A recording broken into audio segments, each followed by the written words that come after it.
Asphalt ball press repair and maintenance. Asphalt ball press, as a heavy equipment, safe operation should be kept in mind.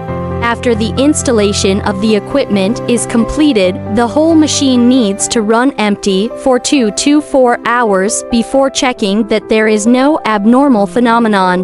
The correct use method can not only ensure the personal safety of the staff, but also improve the service life of the asphalt ball press. How to repair and maintain the asphalt ball press. Generally speaking, in order to ensure the normal production of asphalt ball press and improve the service life of the equipment, should be equipped with special personnel for the operation, maintenance, and repair of the equipment. Regularly check the following work. 1. The connection parts are firm. 2. Reducer gear tooth surface contact. 3. Check the temperature rise of each part, refueling on time, replace the new oil, and so on.